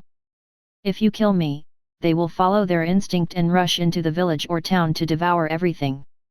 They will eat all the people there, and the border will be a ruin. I have already used the gold-biter rats to attack Torch Town. Their defense system could not even withstand the large wave of rats, not to mention that all the mayors are here. Those towns will be even weaker. Moriarty's tone could not hide his pride. The gold-biter rats shared a single consciousness. He could see all the images that the gold-biter rats saw and presented them. If they killed him, everyone else would be buried with him at the border. No one would make that decision. Sylvan would not do it, he would even stop Watson. When he thought of Sylvan, his tone became even more conceited. The reason I was able to accomplish that feat was all because of your help, Sylvan. You've told the mayors to come here, and they thought they were smart enough to bring their most elite guards with them. I might have been in more trouble if they hadn't done that. You're really my good junior brother. Moriarty, seeing you like this really hurts my heart. I remember that you weren't a bastard who would threaten the lives of innocent people in the past. How did you suddenly become so cruel? Antonio scanned through the images, and his expression darkened when he heard Moriarty's words. As his former disciple, he knew Moriarty very well. Moriarty was born in the royal city. His parents were members of the kingdom's knights. They had died in a battle for the throne of a few princes when Moriarty was young. As they were members of the ruling monarch, the king sent someone to give Moriarty a large sum of money after their deaths. However, he did not live a happy life in the royal city. People bullied him because he did not have parents. Antonio first met Moriarty in a tavern in the royal city. At that time, Moriarty was a servant at the tavern. A few hooligans had beat him up because he refused to give them his pocket watch. Antonio recognized the photo of the woman in it. She was one of the guards who had died protecting King Landar III. Antonio had also participated in the fight for the throne back then. His instructions had led to King Landar III's victory. Out of kindness, he adopted Antonio and took him as a disciple. Moriarty had always been very respectful and had shown extraordinary talent. He learned everything at once and often hid in his room to study magic and biology. Many of his novel insights were praised by the kingdom's great mage. At the same time, he also told Moriarty about his parents. When he heard that his parents were heroes who had sacrificed their lives for the kingdom to help the king ascend the throne, Moriarty's eyes lit up every time. The face of the little boy who had worked hard in the past had overlapped with the image of the ugly rat in front of him. Antonio sighed. Was it Moriarty's mission to destroy the Demonist Church? He did not know. He only knew that Moriarty had disappeared after he had supposedly died during that mission. He had become like that when he reappeared. Perhaps someone had done something to Moriarty during that process. Master, don't you know why I became like this? Moriarty let out a piercing laugh. In the past, he respected Antonio and treated him like his only family member. Perhaps it was because he had lost his parents when he was very young, but his feelings for Antonio were like a child's feelings for a father. That feeling lasted until the moment he died. 10 years ago, he was famous in the kingdom as Antonio's first disciple and was arranged to slaughter the Demonist Church. In that battle, he was severely injured by several of the church's high-ranking members. He should have died there, but in the end, he met a man, the most remarkable man in the kingdom. Moriarty still remembered the scene when the kingdom's ruler saw him. At that time, he was lying on the ground, almost at his last breath, like a wisp of dust. He raised his head with difficulty to look at the man. He could not see the man's face in the backlight, but he could see his tall body and a pair of leather boots that were not stained with dust. How pathetic! This is the standard of the astrologer's first disciple. People said that you have outstanding talent, especially your unique understanding of magic, which might help to push my kingdom to a new height. However, it seems like you are just like your parents. You are a fool. Shut up. Don't insult my parents. Moriarty's first reaction to the man's words was anger. The death of his parents had always been a soft spot in his heart. His fury helped him to stand up to see the man's eyes. Those were a pair of emotionless eyes, golden pupils that could see through a person's heart with a single glance.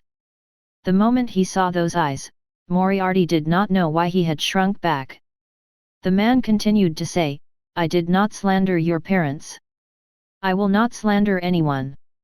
On the contrary, I respect every living being in the kingdom because you, including the kingdom, are my property. Who would be dissatisfied with their own property? Unfortunately, there will inevitably be differences as well. I will make an assessment based on the value of each of you. Both you and your parents are of the lowest value. That is all to it." The man's voice was very calm, but it contained an unquestionable tone. It was very difficult for kind people to survive in that world. On the contrary, evil people could live for a very long time. The worse they were, the longer they would live. "I sent your parents to carry out an assassination mission. Oh, I almost forgot to say, at that time, I was not even the king yet. My brothers and I had to fight for the throne. And, in order to win, I had to do everything I could. Your parents were in charge of the assassination. However, their hearts softened during the execution. My brother escaped, so I took your parents' lives." He continued to say, "I did give them a chance. I gave them each a sword. If they could kill me, then they could live. However, they chose to kill themselves. If they could only kill my brother, or even me, they would not be in this situation. However, they were not cruel enough, so I had to kill them. It doesn't seem like you know about this story. But Antonio knew this. Did he not tell you?" "That's right, he is also very soft-hearted. I guess he took you as his disciple because he felt sorry for you. To not make you feel sad, Antonio must have gone to great lengths to praise you. Let me guess what he said. I guess he would say that your parents are heroes who died for their kingdom. How ridiculous! They could only live in this world because other people pitied them. They would rather hurt themselves than hurt others. Don't you think they are useless fools?" Chapter 228, Press into the Ground. "Shut up, my parents are heroes, and you are the fool. How can people who disregard life understand how precious life is? I did not expect the kingdom's ruler to be such a cold-blooded person. If I can stand up, I will definitely kill you." Moriarty screamed at the top of his lungs. However, the man's eyes, sharper than a razor-sharp sword, kept staring at him. He did not move, but he did question him. "You deny it, but you already know in your heart that what I was right. I'm not saying those things to belittle you. I just feel that you can still be valuable. What do you think? Do you want to get rid of the lies and let me show you the actual appearance of this world? Of course, you can also choose to prove your words to me after I save you. Love, integrity, sincerity, and so on could be the true meaning of life. You can even take revenge on me. Nothing will change as long as you are lying here, half dead. If you've thought it through, then grab my hand." The man extended his hand to Moriarty. After a moment of hesitation, Moriarty grabbed his hand. The memory came to an abrupt end. Moriarty collected his thoughts and looked at the person in front of him. The face in the crowd looked exactly like the one in his memory but much younger.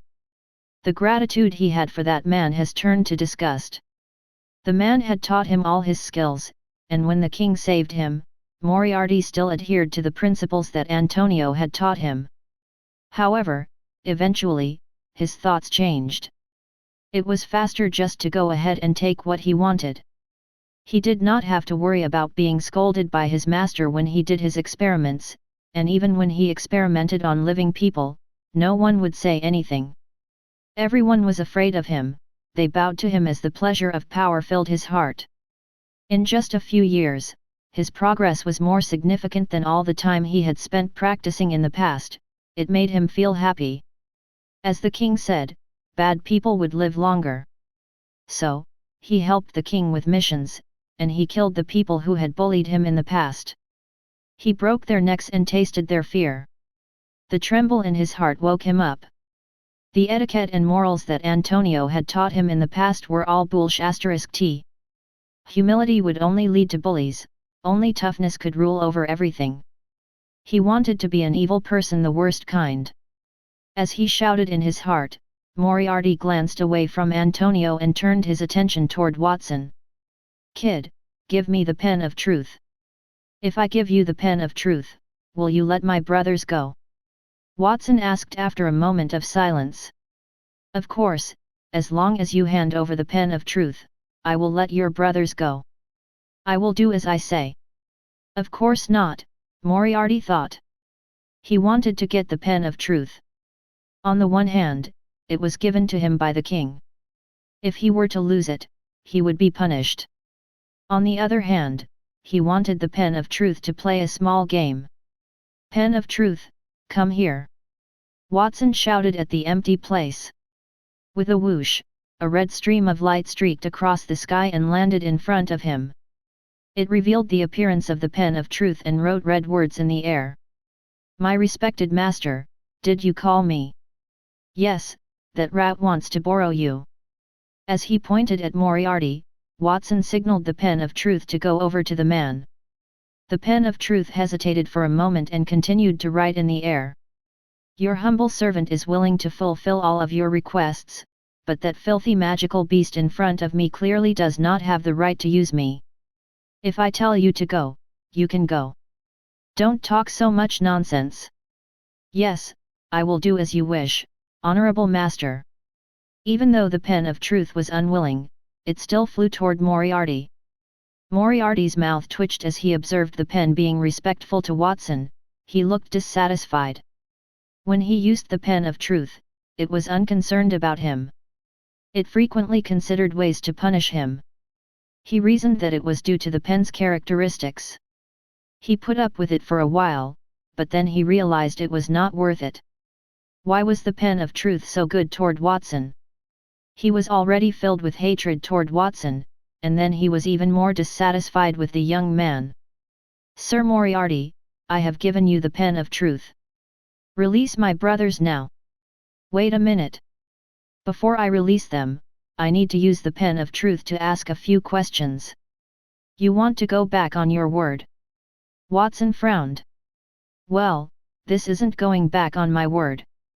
After all, I did say I would release them after I got the pen, but I did not specify when I would do that." When he saw Watson's clothes fluttering in the wind, he felt a terrifying killing intent. Moriarty continued to say, "Of course, I assure you that this is the last time. I will release your brothers immediately if I receive the desired response." After he said that, he did not hesitate and began to ask the three people in his claws. "You said that Watson should not care about you. Are you not afraid of death?" "Yes." Peter, the weakest of the trio, raised his head and spoke firmly. No one was unafraid of death. Peter had laid in bed all year round, and it was not easy for him to move freely. His value of life far exceeded that of an ordinary person, but he did not want Watson to be hurt. It was Watson who had cured his illness. It was also his youngest brother who had brought him to experience the beauty of the world. He was unwilling to give up his life so easily, but he would never hesitate if it were for Watson. "We are also willing," Zeke and Zenoa said almost at the same time. "Pen of truth, can you check if what those people said is true?" Moriarty asked with a playful look on his face. His idea was very simple: no one was unafraid of death. If those people said anything that was against their will, the pen of truth would detect it. He wanted Watson to see his brother's cowardice, he wanted to break their relationship. There was nothing more painful than a family member's betrayal. He had experienced it himself, so he knew it very well. Test completed. The individuals named Zeke, Zenoa, and Peter did not lie. What? Moriarty's smile froze on his lips. Those people were willing to die for Watson? There was not the slightest bit of deception. How was it possible? He did not believe it, so he continued to ask, "I'll let you go if Watson kneels and kowtows 3 times for my mercy. Would you do it?" "No. How can we use our lives to measure our younger brother's dignity?" "Watson, don't waste your breath on this rat, kill him now," Peter responded without fear. After testing, the individual named Peter's statement is entirely true, without any concealment or omission. Moriarty's expression became increasingly puzzled as the pen of truth wrote those words in mid-air. It was absolutely impossible. "Filthy rat, the test has been completed, your right to use me has also expired. Take your dirty hands of my master's brothers. Otherwise, my master will step on you and push you into the ground.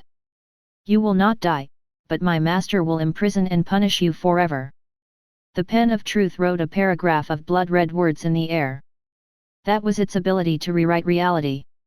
It had used it on Moriarty, even without anyone's order. Then, it turned around and flew back to Watson. "Excuse me, master, did I do the right thing?" Everyone had a weird look on their faces. They had been furious at first, and they thought that Moriarty had looked repulsive. Then, they looked at him with pity. That was especially true for Sylvan and Antonio. They knew that the pen of truth had treated Watson differently. Moriarty's delusional attempt to use the pen of truth to inflict mental trauma on Watson could only be described as ridiculous. *MN the pen of truth. Moriarty reacted at the same time. Watson had utterly subdued the pen of truth. The pen would not test according to his thoughts, no matter what he asked. Everything he did had been for naught. The clown was himself. If that's the case, then die. If the pen of truth did not cooperate, then he would crush Zeke and the other 2 with his own hands. He would let Watson experience the pain of losing a loved one. However, at that moment, a young voice said, "I want to make a wish. I wish to exchange positions with my 3 brothers. The price is to use 1 year of my master's life." As soon as he finished speaking, Watson disappeared from where he was and was replaced by Zeke and his other 2 brothers. They fell to the ground covered in blood, grimacing in pain due to the injuries all over their bodies. Watson appeared in Moriarty's claws. Those claws could crush a small mountain, but they did not even lift the creases on Watson's clothes. As he felt the heavy pressure around his body, Watson raised his head and stared at the panicking Moriarty. "It's all thanks to the pen of truth that caused you to fall into a rage, giving me the chance to make a move. Lord Moriarty, I have to say that I have never hated a person so much in my life. You are the first. Perhaps you don't deserve to be called a man. I have no psychological burden for someone like you, no matter what I do." "You? What do you want to do?" "I'm warning you, if you kill me, the gold-biter rats will destroy the border. Do you wish to bury the entire border with me?" Moriarty sounded much more flustered. He wanted to loosen his grip on Watson, but he felt as if an invisible and majestic force had locked his claws. He could not open them. "That problem is very easy to solve. Perhaps I just won't kill you." The corners of Watson's lips curled upward. Violent elemental fluctuations emanated from his body, condensing into colorful colors. Hundreds of platinum and diamond tier items that had been rotating in the sky fell like raindrops, rapidly increasing in size as they fell. They smashed into Moriarty's body like a mountain, smashing him into the ground. The earth trembled as a result of hundreds of collisions that were comparable to meteorites. The twisted branches had turned into weapons that were sharper than long spears. They stabbed into the ground, again and again. Moriarty's body was crushed into a pile of meat paste in an instant, seeping into the soil. Only a massive claw remained on Watson's body. Watson stepped on it and pushed it into the ground, just as the pen of truth had predicted. Chapter 229, A Hundredfold Compensation. No, why were things so different from what he had anticipated? Moriarty's broken flesh wriggled through the gaps of hundreds of platinum and diamond tier items, condensing in the air into a massive meatball, gradually returning to the appearance of the heaven-devouring Rat King. He admitted that the pen of truth had just finished rewriting reality, which made him nervous. It had been pressuring him for years, and he knew that the pen's rewriting of reality was absolute. He was distracted for a moment, and that had allowed Watson to take Zeke and the others away. He only made that one blunder. The safety of those people at the border was still in his control. Watson had no right to attack him. Was Watson not afraid that he would turn the border into a river of blood in a fit of anger? He would be the sinner if that were to happen. I am not sure what you are thinking, but your threats are completely ineffective. I only care about my family and friends. What does what happens at the border have to do with me? As if sensing Moriarty's doubt, a 100-meter-wide chaotic combat aura domain appeared beneath Watson's feet, destroying half of the rat's claw that was holding him. Watson raised his head after wiping the dust off his body. His tender face was tinged with frost. You've committed a crime. Don't you think it is absurd to punish me for your mistake? You. Moriarty opened his mouse mouth to say something, but Watson had already stretched a finger toward him and released the ability that was unique to Platinum-tier mages, the strictly enforced words. Kneel. Moriarty's two thick hind claws trembled with a plop. He could not help but kneel on the ground, digging two deep pits into it. He had a panicked expression on his face. His body was a Platinum-tier magical beast. Watson did not cast any spells. He simply used his words to give him the illusion that it was difficult to resist. Watson's strength had increased significantly over the past 2 days. How could a person's strength increase so rapidly? An evil person, according to the king's words, could live longer. He admitted that the king's words had also changed him for the worse. Why was he still treated in that manner? Was he not evil enough? He turned his head to ask Sylvan for assistance.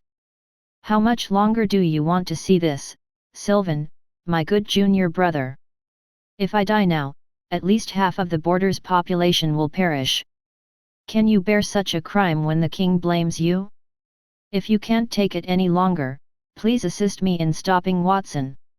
I am not going to get involved in this, Moriarty. I don't want the border to be destroyed if I can help it. How can you guarantee that the border will be safe even after I help you? Moriarty's words did not enchant Sylvan, who shook his head instead.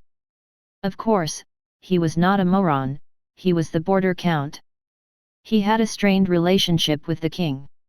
Even if Moriarty did not use gold-biter rats to destroy the border, the king would devise other means to do that. A compromise with Moriarty would not improve the situation. On the contrary, it would put him in the opposite direction of Watson. After seeing Watson's methods, Sylvan realized that even if everyone on the border had died, his power would only grow as long as he had Watson. Watson could easily defeat thousands of troops on his own. Master Antonio, I know that I am in the wrong. Everything I had done before this was instructed by the king, and I deeply regret that. Please help me. Moriarty panicked when he saw Sylvan ignore his threat and could only beg Antonio for mercy. Moriarty, if you truly repent and reveal the truth about His Majesty the King's conspiracy, perhaps I can persuade Watson to let you go for the sake of history. Antonio sighed, his expression seemed irritable. I will tell you now. I will tell you now. Moriarty sputtered. Just as he was about to say something else, a tender fist appeared in front of him. It quickly magnified and slammed into his face with ferocity. The rat's head exploded with a swoosh, revealing a bloodied neck. His body slammed into the ground, forming a deep pit in the process. Watson stood in front of Moriarty, who had fallen to the ground. He wiped the blood from his fist and said indifferently, "That punch was for my brothers." B*****. Master Antonio said he would let me off the hook, so why did you still attack me? Do you really want to know what the king said to me? Moriarty screamed as the lost head grew back. Bang! Another punch was thrown in response. Watson's punch pushed the chaotic domain he had just unleashed directly onto Moriarty's body, crushing half of him into a bloody mist. His bones were crushed by the chaotic combat aura that filled the air. Master forgave you, but not me. That punch was for the people who suffer every year as a result of the magical beasts you released every winter. Watson did not stop after that punch. Under his feet, the domain shifted from the chaotic domain to the light domain. It was another punch. A swarm of light-colored swords flew toward Moriarty's body, severing it. Then, with the third punch, the domain beneath Watson's feet shifted once more. It had devolved into a dark domain. Moriarty's scattered flesh was swallowed by the black shade, which had transformed into a large jaw. It was like a storm of punches, one after the other. Every punch Watson threw became a law of domain, and the heavy aura landed on Moriarty's body, shattering it into pieces. That power created a 100-meter-long ravine on the ground. Bang, bang, bang. The earth-shattering sound echoed throughout Blackmoon town. I am saving this punch for my master. My master has been put in a difficult position as a result of what you have done. This punch is for the border count and the citizens at the border who are about to perish. And this punch is for the 2 mayors you have eaten. As for that last punch, it is for me. You have made me feel sick.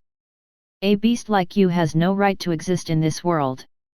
Moriarty's body was crushed in front of Watson after countless punches, and his rotten flesh turned into blood. The blood had turned into a bloody mist, which was scattered by the blast from his punches.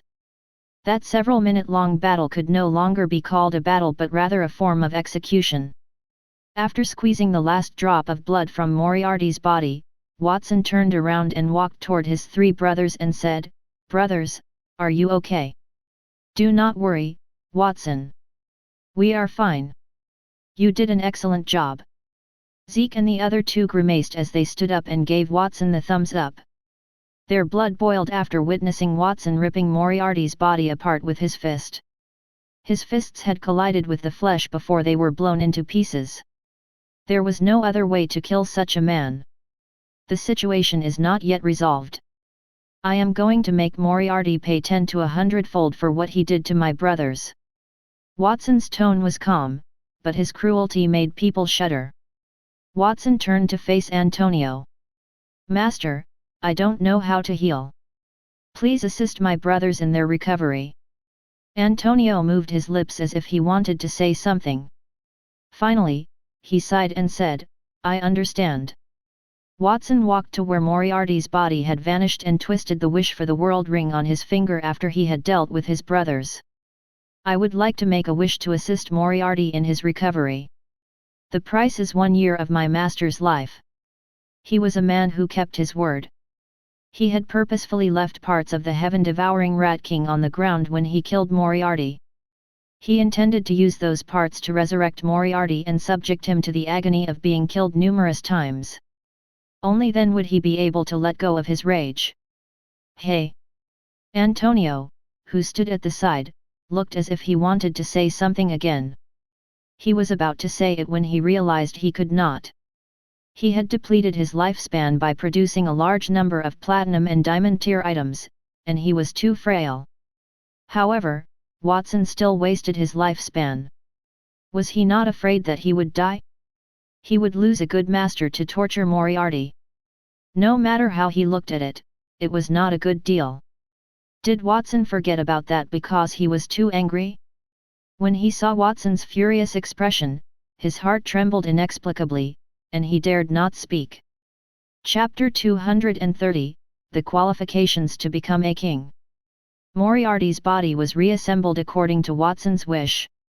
Moriarty's fur was dull, and several of his wounds had yet to heal when he was reassembled.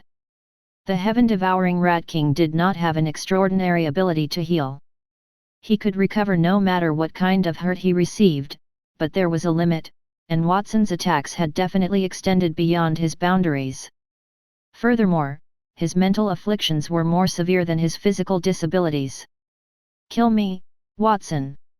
I have already given the gold-biter rats the go-ahead. Those cities must have been demolished by now. You must bear the sins of those who died for the rest of your life. I condemn you to have nightmares every night and to die horribly. Do you want me to show you the deplorable condition of those cities and villages right now?" Moriarty yelled, his eyes red. He still did not understand why Watson had assaulted him or what had gone wrong in his life.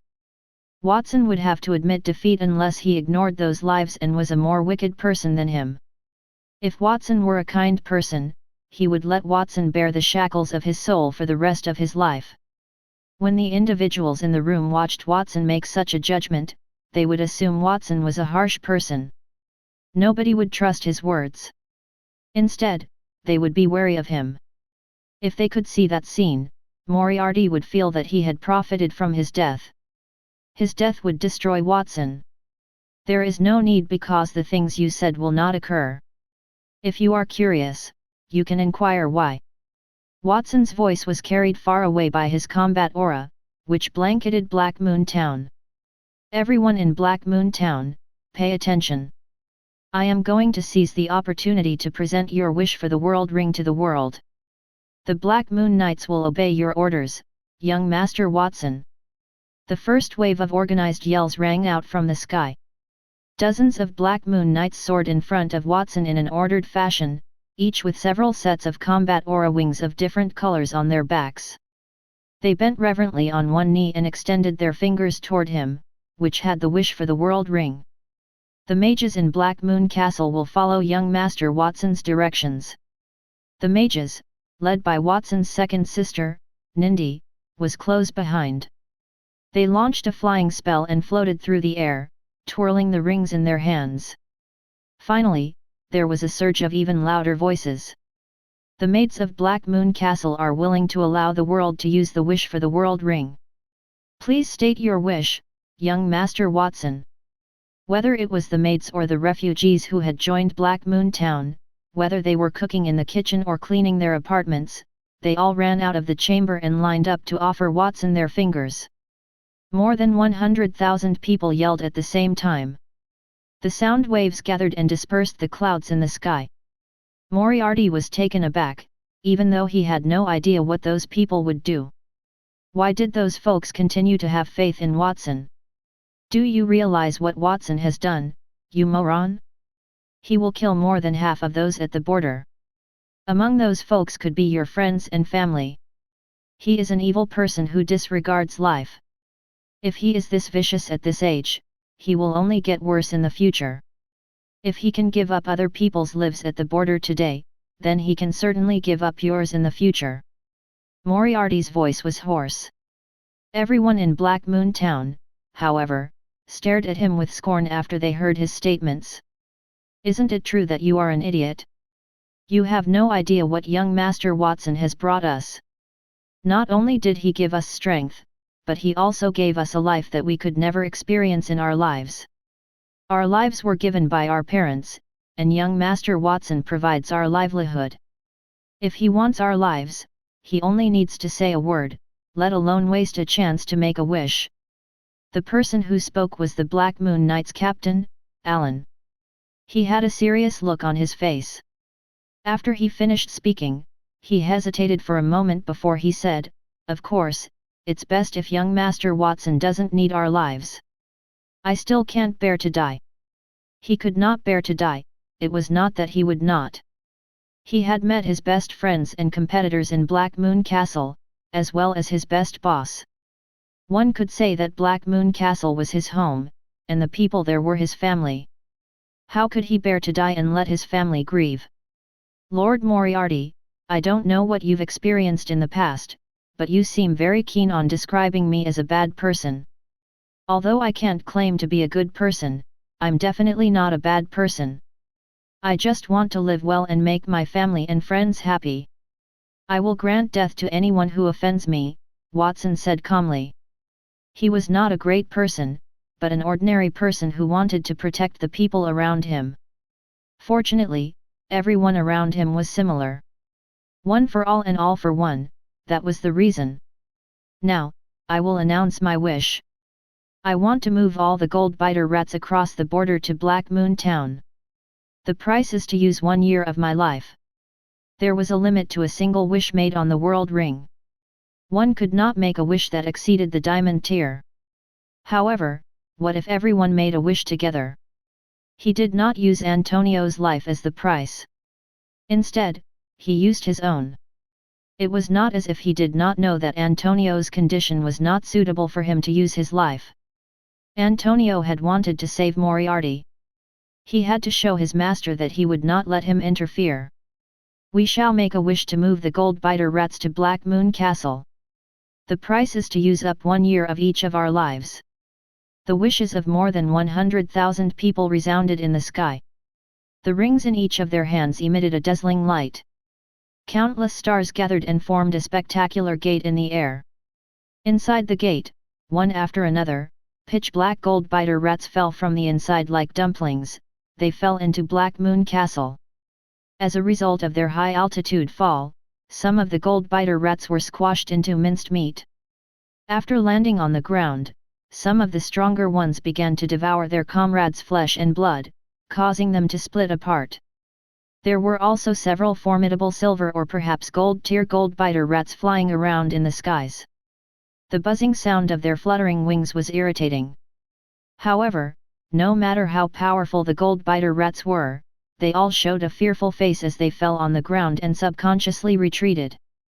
The gold-biter rats shared the same consciousness. Their consciousness belonged to Moriarty, and they could feel his fear. What is going on with those people? Didn't they say that only the evil men would have control over their own destinies? However, why are those individuals so feeble that they can unleash such deadly power? Moriarty realized that his scheme had failed. He had a feeling that all the gold-biter rats had been relocated to Blackmoon Castle. He could no longer threaten Watson. It was not Watson, nor the mighty Sylvan or Antonio, who had done it. Instead, there was a collection of regular folks who were nothing more than ants in his eyes.